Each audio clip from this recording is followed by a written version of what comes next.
Thanks to you at home for joining us this hour. Happy Friday.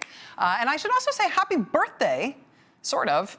Today marks exactly 1 month since the Republicans took complete control of Congress. And what a month it has been.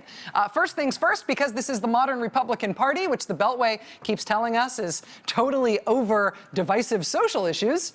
The very first thing that the Republican Congress moved on after they got control in Washington was abortion.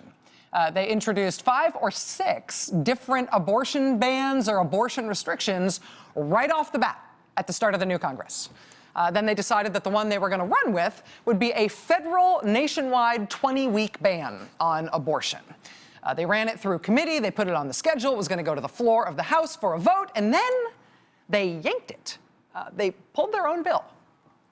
Then the next one was a border bill, the Republicans' own border security bill. Remember, securing the border was all they wanted to talk about in the campaigning for the last election, so they had their border security bill. They ran it through committee, scheduled a vote on the House floor, ready to go on their own border security bill, and then, just like the abortion bill, they yanked that one too. Now, this was not the Republicans getting, outmaneuvered, right? This was not the Democrats figuring out how to block the Republicans' plans. This was just the Republicans doing this to themselves. This was the Republicans on their own not being able to get it together to pass their own legislation with only their own votes. They couldn't do it. There's also this manufactured crisis at the Department of Homeland Security. They started this new Congress 1 month ago today, knowing that Homeland Security is due to run out of money at the end of February. It's only funded till the end of this month. And they knew that was the case. But so far, the Republicans, even though they are in complete control of Congress, they have not been able to pass a bill to keep Homeland Security funded.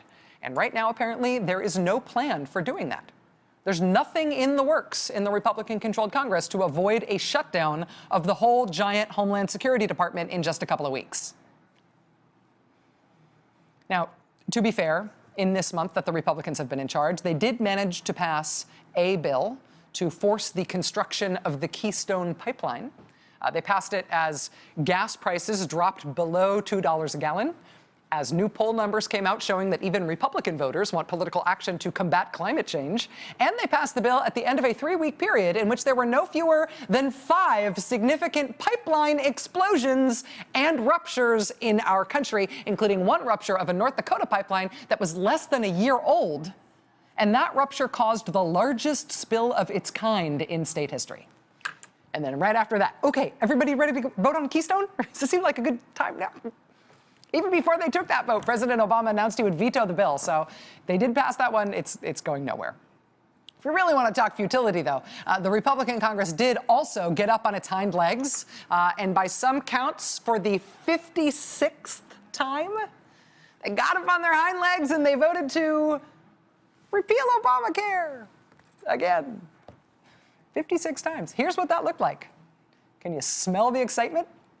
As the Washington Post summed up for much of the debate on repealing Obamacare for the 56th time, for much of the debate on Tuesday afternoon, no more than a dozen seats were occupied on the repeal it side of the House. More than once, the Republican Party had nobody available to speak on their side as they geared up to do it one more time.